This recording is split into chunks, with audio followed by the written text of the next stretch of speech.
السلام عليكم ورحمة الله وبركاته. وولاشي نمضيق waxaan wadaa waxyaabo kale yar oo wajiga oo faa'iidooyin u leh. caanahan maxay aheeday hadda example le waaye laakiin markaad danta oo wajiga aad ka leedahay waxaa sameynay koob camal aad ku shubanaysaa baaquli koobka markaa wax yar waa daboolanay microwave-ka waa gelinay waa soo kululeysanay marka diirimaad fiican ku noqdo banaanka u soo bixinay daboolka hawada si u marto daboolka ka qaaday marka hawada markay marto labeena kureyso caanaha labeentaas maxay aheeday aan u baahanahay labeentaas aad qaadanay tartiib labeentii markaad ka qaadid waxaad sameynaysaa wajiga oo soo kaliin gareysatay oo nadiif ah wajigana saabuunta way dishaa saabuunta ma fiicno shaambooyinkan caadiga oo maxay ahayd yara lagu nadiifiyaa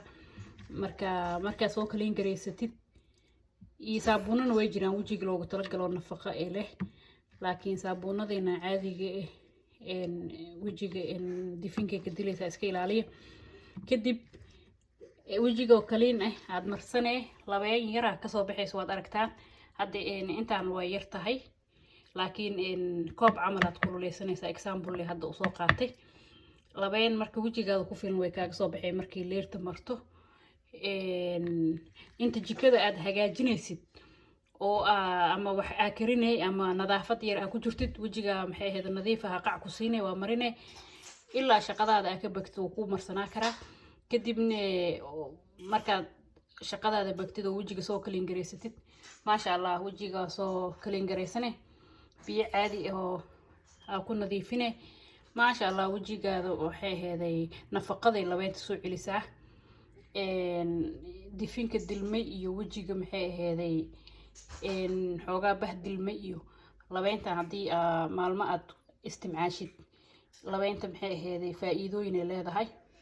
wajiga maxay aheeday nafaqaday u soo celinay marka walaalayaal isla socono saas oo ogaada maxay aheeday labeenta benefitkeeda ma yaro marka isla socono oo maxay aheeday hayareysanina dadkeena xagga jirane caanihi oo caadi ah helaayeen oo maasha Allah organic dadkeena inta joogana caanahan labeen yar oo wajiga kugu filan waa ka soo bixi kartaa wajiga dadka oo kulay oo isticmaalo waxyaabaha chemicalka ma fiicna iska qofkii isticmaalana uma fiicno iska joojiyo laakiin qofkii isticmaal jiro iska joojiyana xoogaa